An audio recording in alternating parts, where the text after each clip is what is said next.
hora do grande debate aqui no Expresso CNN. A partir de agora, temas relevantes com visões diferentes sobre o mesmo assunto. E para que tudo isso? Para você construir aí a sua opinião. O IBGE divulgou hoje queda recorde de 9,7% do Produto Interno Bruto. O número foi medido no segundo trimestre desse ano. Apesar da queda, o ministro da Economia, Paulo Guedes, disse que o recorde negativo representa o passado e que a economia brasileira está crescendo em forma de V, ou seja, de maneira mais rápida. O tema de hoje é: passado o pior momento, a economia brasileira dá sinais reais de recuperação? Os nossos debatedores são Bruno Salles, advogado, mestre em Direito Penal. Boa noite, Bruno. Boa noite, Mona Lisa. E Caio Coppola, bacharel em Direito e comentarista político. Boa noite, Caio. Boa noite, Mona Lisa. Boa noite, doutor Bruno. Boa noite, ao espectador da CNN. Boa noite, Caio. Quem começa hoje é você, Bruno. Suas primeiras considerações, então, por favor. Obrigado, Mona Lisa. Minhas amigas, meus amigos telespectadores, boa noite. Para melhor compreensão do debate de hoje, a gente precisa iniciar tratando da diferença entre indicadores econômicos e as projeções econômicas. Isso porque, como as coisas são dinâmicas, é impossível definir a situação econômica de hoje, do agora. Nós podemos olhar o que aconteceu no passado e projetar o que irá acontecer no futuro. Só assim é que nós vamos conseguir ter uma noção do que nós estamos vivendo. É quase como a impossibilidade filosófica de entender o agora. Quando a gente tenta entender o agora, a gente fica preso entre um momento que instantaneamente se torna passado e um momento que ainda não chegou. Parece simples definir o agora, mas não é. Tente o telespectador agora capturar o agora. Viu? Ele já foi. O indicador divulgado na data de hoje é o indicador do passado. É uma fotografia de algo que já aconteceu. Mostra uma retração econômica de 9,7% de quase 10% da economia nacional no segundo trimestre desse ano, em relação ao primeiro trimestre também de 2020. O que isso quer dizer? Quer dizer que entre abril e junho desse ano, todas as riquezas do Brasil encolheram em quase 10%. O Brasil ficou 10% mais pobre. É claro que essa retração já era esperada. O segundo trimestre desse ano coincide com o período mais crítico da pandemia e das necessárias medidas de isolamento social. A fotografia do passado que hoje nós podemos ver coincide com as projeções que foram feitas na época. E, em verdade, elas são ligeiramente superiores, mas ainda assim estão dentro dos parâmetros projetados pelo mercado e pelo próprio governo. O fato é que esse indicador não permite que, a priori, nós possamos identificar se nós estamos em um processo de retomada econômica ou não. Ele apenas vem confirmar uma projeção anterior, mas as projeções para o futuro dependem de uma série de outros indicadores. Por isso não é possível, com base nos dados divulgados hoje pelo IBGE, dizer se nós estamos caminho certo ou não para essa tal recuperação em V, tão esperada pelo mercado. Essa recuperação em V ilustra um gráfico no qual a velocidade da queda é proporcional à velocidade da recuperação. Trata-se de um jargão, de uma metáfora do campo econômico, no qual nós colocamos muita esperança, já que nós queremos que o Brasil se recupere o mais rápido possível. No entanto, como eu já falei anteriormente, não dá para a gente analisar isso com os dados de hoje. A análise dos dados do IBGE nos permite, no entanto, duas análises muito importantes. A primeira é a radiografia de quais setores foram mais atingidos pela pandemia no segundo trimestre. E os setores que tiveram as quedas mais acentuadas foram a indústria, com uma retração de 12,3%, e o setor de serviços, com uma retração de 9,7%. Já no setor agropecuário, nós tivemos um tímido aumento de 0,4%, que sequer pode ser comemorado, já que ele se deve em grande parte à alta do dólar que impulsiona a nossa indústria exportadora de commodities. O fato é que os setores produtivos que mais geram empregos experimentaram uma drástica queda. A segunda análise, a mais importante que nós podemos fazer com base nos dados divulgados hoje, é que, ao contrário do que a equipe econômica adora de alardear, a nossa economia não estava decolando. Pelo contrário, Após um crescimento tímido de 1,1% em 2019, os dados revisados do primeiro trimestre de 2020 mostraram uma queda de 2,5%, do Produto Interno Bruto do Brasil. Veja que nós estamos falando do primeiro trimestre, quando a pandemia ainda parecia uma realidade distante de nós e quando as pessoas que compravam máscaras ainda eram vistas como paranoicas. Esse dado joga por terra essa propaganda oficial de que a economia vinha muito bem, que foi a pandemia quem a derrubou e agora é só esperar passar para a gente retomar o crescimento. Os dados mostram que a nossa economia já vinha mal e que a pandemia apenas escondeu a completa falta de um projeto econômico para o crescimento do Brasil. Mostra que os resultados pífios já haviam se tornado resultados assustadores, muito antes dos efeitos da pandemia atingirem o Brasil no segundo trimestre desse ano. A pandemia, nesse sentido, ela evitou que se revelasse a incapacidade do plano econômico de Paulo Guedes de tirar o Brasil da crise econômica que afeta a gente desde 2016. Caio, suas primeiras considerações, por favor. Bom, vamos retomar o tema, né? Passado o pior momento, a economia brasileira dá sinais reais de que está se recuperando. Bom, inicialmente, cumpre parabenizar a linha editorial do nosso debate, né? Afinal, a premissa da pergunta de hoje é verdadeira. A julgar pelos números da saúde e da economia, é fato incontroverso que o pior momento já passou. Portanto, aspas para a manchete da Folha de São Paulo sobre a pandemia. Brasil tem queda de 12% nas mortes por Covid-19 em agosto. E essa tendência de desaceleração, né, no registro de óbitos pelo novo coronavírus, ela também se reflete nas médias móveis dos períodos quinzenal e semanal. Então, segundo o modelo estatístico desenvolvido por pesquisadores da USP, hoje só 2 estados da federação estão em estágio acelerado de novos casos. Por outro lado, nós temos 12 estados em estágio reduzido, inclusive São Paulo, Rio de Janeiro e Ceará, que são as unidades da federação que registraram o maior número de óbitos por Covid-19.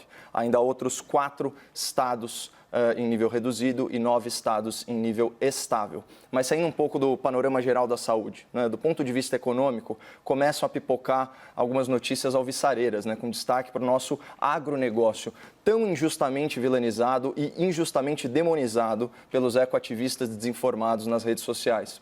O segmento agropecuário é o único setor que registrou crescimento em 2020, né, ajudando a nossa balança comercial com exportações e prevenindo uma queda mais acentuada do PIB nacional. A alta acumulada do primeiro semestre é de 1,6%. Então, nas lavouras, tem recorde de produção da soja, são 125 milhões de toneladas só nessa última safra. A cafeicultura também contabilizou um crescimento de 18% na produção, o arroz 7%, a cana-de-açúcar 5%. E esses bons resultados se traduzem em geração de riqueza, né? O agro acrescentou 125 bilhões de reais ao PIB só nesse segundo trimestre. E o próximo período é igualmente auspicioso, porque haverá colheitas importantes, né, como laranja, algodão, o milho safrinha e os já citados café e cana. Então fica registrado aqui o nosso apreço pela excelência do agronegócio nacional, força motriz do nosso riquíssimo interior. Importante repercutir também alguns outros números positivos da economia que acabam perdendo protagonismo num noticiário tão enviesado pelo pessimismo e pela negatividade, né? Vamos falar de emprego. O setor privado contratou mais de 1 milhão de trabalhadores em julho, registrando saldo positivo de 131 mil novos empregos com carteira assinada, que, aliás, é o recorde para o mês de julho desde 2012. Né? Então, aqui são 53 mil empregos gerados pela indústria, 41 mil empregos, né, com carteira assinada gerados pela construção civil, 28 mil empregos gerados pelo comércio, 23 mil empregos gerados pelo agro. O resultado ele só não foi melhor porque o setor de serviços, que é muito afetado pela paralisação econômica, perdeu aí uns 15 mil postos de trabalho. Ainda assim, a realidade é que o país está contratando mais de 4.200 trabalhadores por dia, e isso sob o rigoroso regime da CLT e de uma legislação fiscal que tributa excessivamente o emprego, desestimulando as novas contratações. Né?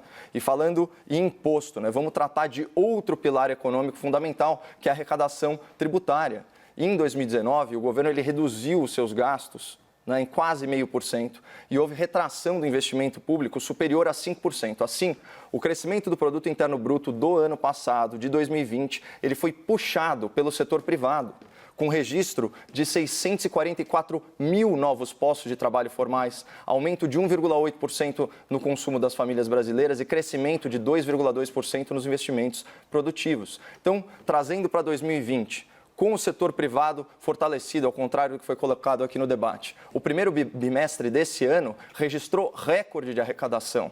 O superávit de janeiro, já descontada a inflação, né, bateu 4,69%. Veio a paralisação econômica e derrubou a receita dos impostos.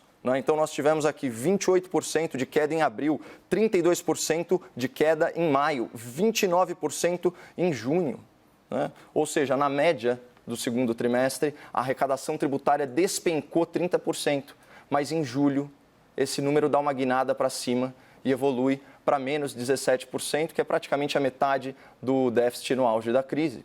Portanto, analisando os números macro, dos setores produtivos, do emprego e da arrecadação tributária, não há dúvida que nós já adentramos no longo processo de recuperação econômica, que pode muito bem ser acelerado de 3 formas: pelo corte de despesas governamentais, pelas reformas estruturais, especialmente a reforma administrativa, e pela desestatização de ativos em empresas públicas, via concessão ou via privatização.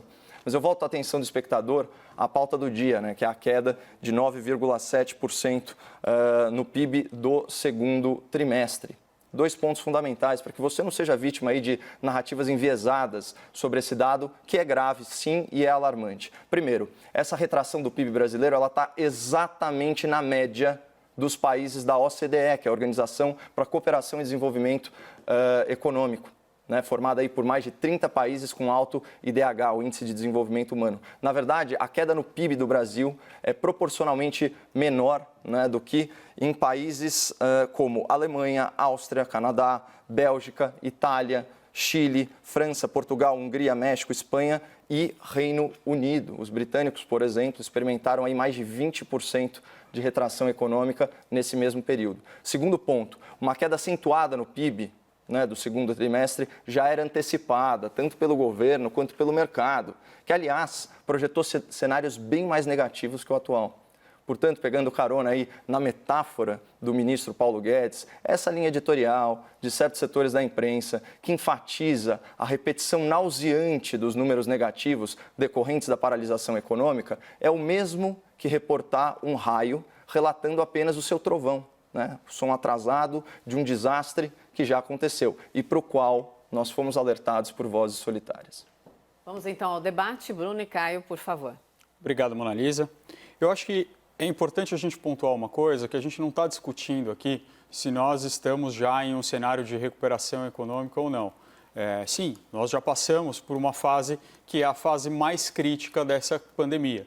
A nossa discussão é qual é essa recuperação econômica, qual é o nível dessa recuperação econômica e qual, principalmente, é a velocidade dessa recuperação econômica. É claro que agora, reabrindo alguns comércios, já tendo mais condições de lidar com essa pandemia, porque isso é o mais importante. O mais importante não é a flexibilização das medidas de isolamento social. O mais importante é saber que nós não temos UTIs lotadas. É nós sabermos que se nós tivermos alguma doença, nós podemos ir para um hospital e nós não vamos ficar na rua, como aconteceu em alguns países europeus, países de primeiro mundo. E isso é o mais importante. O que causa a depressão econômica, e eu vou falar isso durante o debate, não são as medidas de isolamento social. O que causa a depressão econômica é a pandemia. E isso é comprovado por estudos do passado e por dados do presente que eu vou trazer mais à frente. Mas o fato que é o que está sendo discutido é se essa recuperação vai ser uma recuperação longa, uma recuperação custosa ou uma recuperação rápida, uma recuperação em U, em que a gente cai e fica num platô e vai recuperando lentamente, ou a tal da recuperação em V, em que você cai e volta rapidamente. E hoje, um pouco antes de começar o grande debate, a gente acompanhava aqui uma apuração muito importante, uma entrevista muito importante aqui no Expresso CNN com um economista, com o Dr. Gianetti, que falava exatamente que todos os indicadores já mostram que uma recuperação em V pode ser descartada, que isso é praticamente impossível de acontecer, como aconteceu com crises anteriores lá em 2018, que você caiu um ano e no outro ano você recuperou 7,5% do PIB. Aí sim você tinha uma recuperação muito alta. Aqui já é improvável a gente falar em uma subida em V no ano que vem, até porque a gente ainda pode ter revisão desse número, e isso é normal. Queria dizer para o telespectador que isso é normal, não é que você não precisa confiar nos dados, isso é absolutamente normal, e que pode ainda ter uma queda ou um crescimento tímido no próximo trimestre. Olha, doutor Bruno, a despeito aí da sua vontade de debater o alfabeto dos economistas, então se a recuperação vai ser em V ou vai ser em U, eu acho que você está equivocado em relação ao tema do debate, por isso eu vou reler a pergunta para que a gente fique aí no tema em pauta. Passado o pior momento, a economia brasileira dá sinais reais de que está se recuperando? É sobre isso que estamos falando. A gente pode, inclusive, abordar a questão da velocidade. Eu dei aqui 3 formas da gente acelerar a recuperação econômica para que ela se pareça mais com um V e menos com um U. Mas, sem dúvida nenhuma, a resposta à pergunta do debate é sim. E assim estão indicando os números macroeconômicos. Agora, a pandemia, né, do novo coronavírus, isso descartadas aí teorias conspiratórias, ela é um fenômeno natural. Ela é um fenômeno da natureza. A paralisação econômica é uma escolha política com base nesse fenômeno. E aqui cabe sim discussão, porque a paralisação econômica ela foi feita de forma pouco criteriosa, pouco científica. E a prova disso é justamente a flexibilização do isolamento social horizontal. A flexibilização está sendo sim feita de forma infinitamente mais racional que a paralisação. Nós tivemos municípios aí sem casos do novo coronavírus, com atividade econômica hiper restrita antes do tempo. Algumas outras localidades poderiam ter atividades econômicas liberadas antes do que foram. E por aí vai, é disso que a gente está falando, é como você balanceia. Ninguém nunca foi contra isolamento social. O que se discutia era isolamento social dos grupos de risco, das regiões mais afetadas, ao invés de um isolamento social horizontal que penalizou muito todos os cidadãos.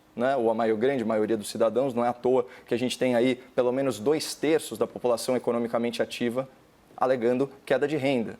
Então não venha com essa, a queda da economia não é decorrente da pandemia, das escolhas políticas em função e em razão da pandemia. E as pessoas, os tomadores de decisão, vão ser devidamente responsabilizados pelas escolhas que estão fazendo agora. Caio, com esse ponto final da sua fala eu concordo absolutamente, que as escolhas políticas têm um impacto direto. E os estudos do passado e do presente vão mostrar que os países que fizeram isolamento social de forma correta, e isolamento social não é isolamento vertical, que eu vou repetir, é algo que não existe cientificamente. Isso foi um artigo publicado em jornal, não é uma pesquisa que foi feita com critérios que possa se mostrar, inclusive, realizável no mundo real. Não é. Mas eu trago aqui um artigo que foi publicado por 3 autores, Sérgio Correia, Stefan Luke e Emil Werner, os 2 primeiros do Federal Reserve e o último do MIT. O artigo se chama Os efeitos da depressão econômica na pandemia. E ele traz dados muito interessantes da maior pandemia que aconteceu no mundo antes da pandemia do coronavírus, que foi a pandemia de 1918, da gripe espanhola. E fazendo uma análise em várias regiões dos Estados Unidos, eles concluem que o impacto das intervenções não farmacêuticas, que são as medidas que agrupam essas medidas de isolamento social, medidas de cautela, medidas de prevenção, medidas sanitárias, que não são as medidas de vacina e de medicamento, elas se mostraram mais eficazes, não só para achatar a curva de contaminação, como também foram, nos lugares em que foram adotadas essas medidas, nós tivemos um melhor desempenho econômico. Mas se a gente não quiser pegar esse estudo como base, porque a gente pode falar, era diferente, estamos falando de 1918, é uma realidade muito distinta, a gente pode só pegar uma apuração importantíssima, trazida hoje também no Expresso CNN, pelo grande jornalista Lourival Santana, que mostrou que os países que tiveram as medidas de isolamento social mais rápidas e mais eficazes tiveram melhores resultados econômicos. Ele traz a comparação da Suécia, que foi citada por Donald Trump e por Jair Bolsonaro, com os seus países escandinavos vizinhos e como esses países estão tendo melhores desempenhos econômicos do que a Suécia.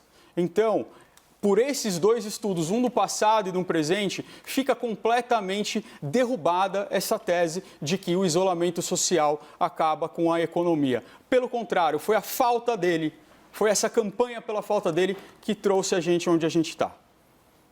Doutora, se houve campanha pelo fim do isolamento social, ela foi muito inefetiva. Porque o que se verificou no mundo inteiro foram justamente formas mais rigorosas de isolamento social. E contrariando aí a sua fala, você pega países que foram um pouco mais moderados em relação ao isolamento social, como o Japão e Coreia do Sul. A Coreia do Sul teve uma retração no PIB só de 3,3%. O Japão teve uma retração de 7,8%. Então, um índice aí melhor do que as nações desenvolvidas e as nações da OCDE. Por outro lado, você tem países que fizeram um lockdown completo, como Portugal, com 14% de queda no PIB. Não era esse o exemplo preferido? Ou o Reino Unido também, que experimentou um lockdown rigoroso de 20% queda no PIB.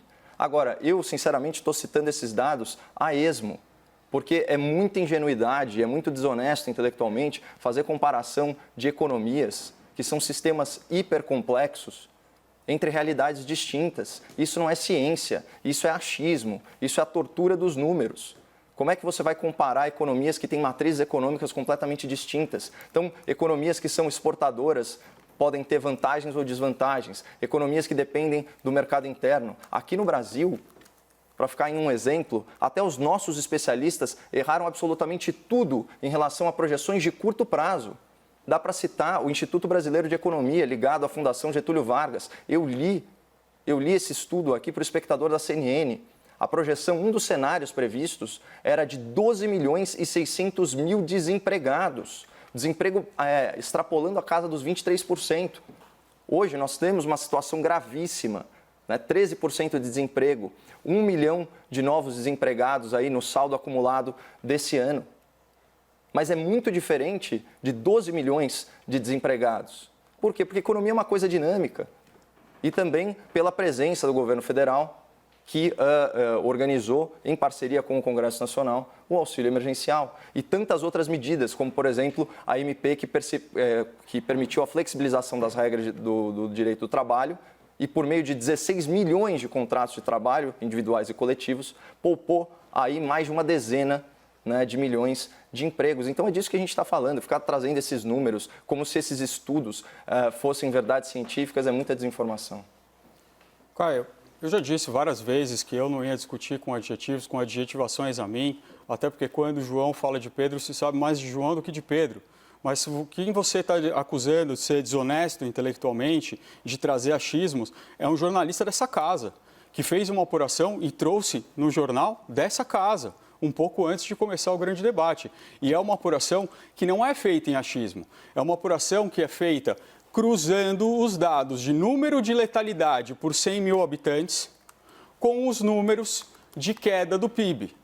É esse o cruzamento simples que está sendo feito. É essa a proporção que está sendo feita. Inclusive, se traz a comparação da Alemanha, que teve uma queda parecida com a do Brasil no seu PIB, mas que teve uma taxa de mortalidade incrivelmente menor que a do Brasil, que está entre os piores países. Entre os piores países por 100 mil habitantes. Não é um número absoluto. Essa é uma afirmação que sempre se traz. Ah, não, o Brasil é muito grande, mas morre mais gente. Não, a gente tem quase o dobro de mortes per capita do que a América Latina e a gente tem o mesmo contingente populacional.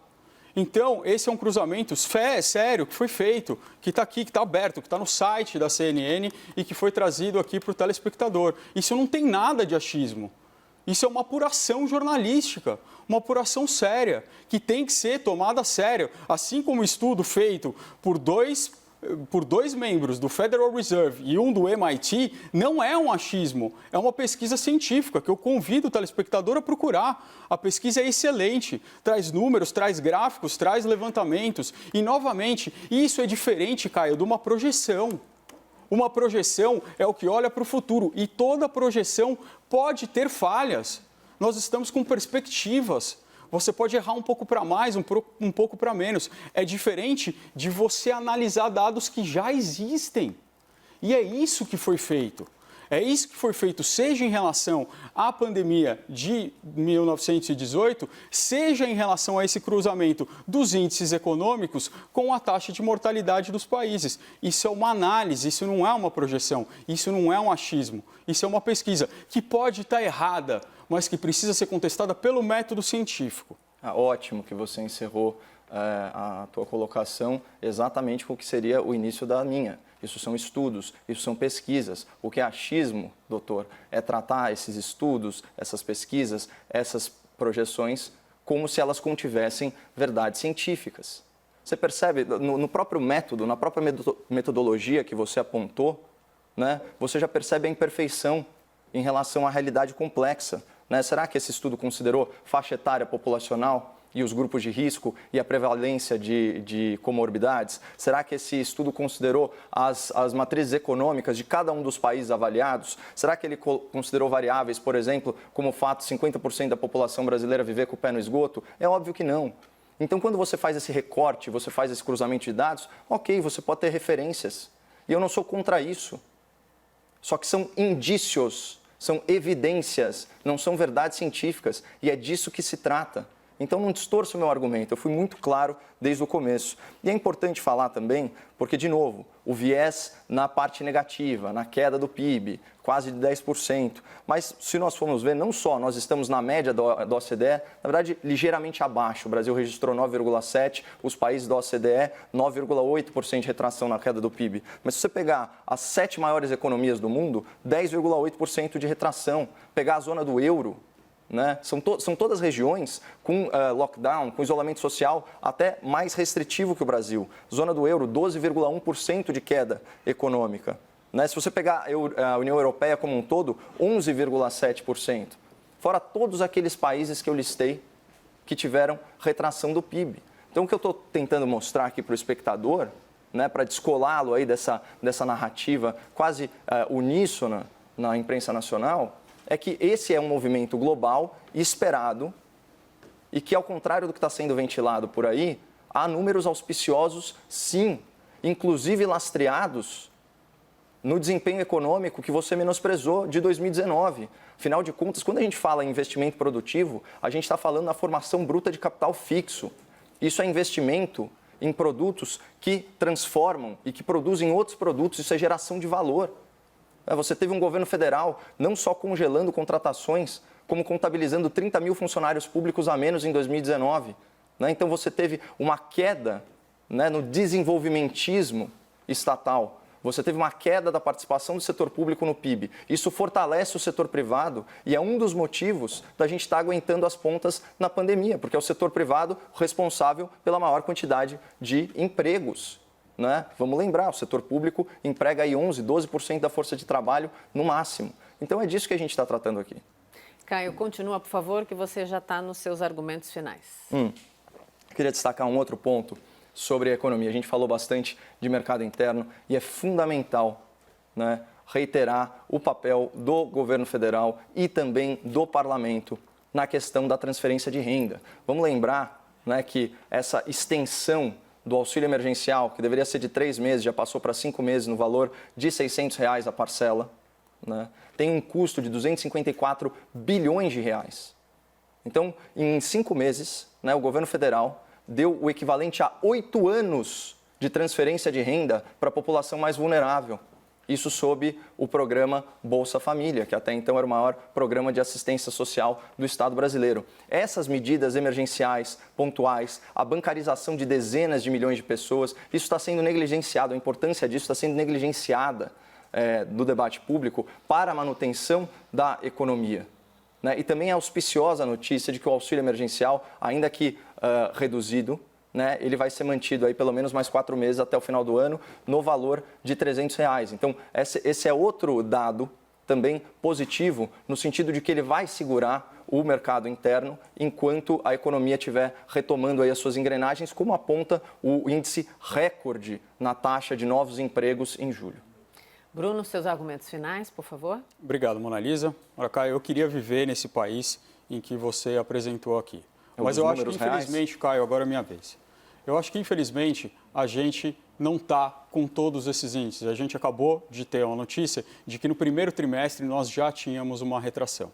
Mas eu quero falar, por final, a questão sobre os estudos que eu trouxe e sobre a verdade científica. É verdade que a verdade científica, ela pode e ela deve ser contestada. Ela sempre deve ser feito isso, mas deve ser feito pelos pares, por quem tem competência para fazer isso. E, Caio, nem eu, nem você temos competência para aqui descreditarmos estudos. Os economistas podem fazê-lo, os cientistas sociais podem fazê-lo. Nós não, nós temos uma missão muito difícil de vir aqui todos os dias e debater assuntos variados, vários assuntos como o de hoje, que saem da nossa área de expertise. E é por isso que quando nós fazemos isso, eu pelo menos quando faço isso, preciso ter a humildade de confiar nos estudos que são trazidos. E se esses estudos são descreditados por outros estudos, pelos seus pares, eu certamente trarei aqui e vou dizer, olha, aquele estudo, ele foi descreditado, o método dele foi descreditado. Eu não posso fazer isso. Eu não tenho a competência científica para fazer isso. Então, nós não podemos chegar aqui e falar, olha, eu não sei se a teoria da gravidade de Isaac Newton foi muito bem provada. Eu não sei se ele realmente olhou a teoria da inércia. E eu uso essa teoria porque ela foi, lá na frente, superada por Albert Einstein. Porque ele tem condições de rever a teoria da gravidade de Isaac Newton. Eu não. Obrigada, debatedores. Boa noite, Bruno. Até amanhã. Boa noite, Caio. Até amanhã. Boa noite, Marisa.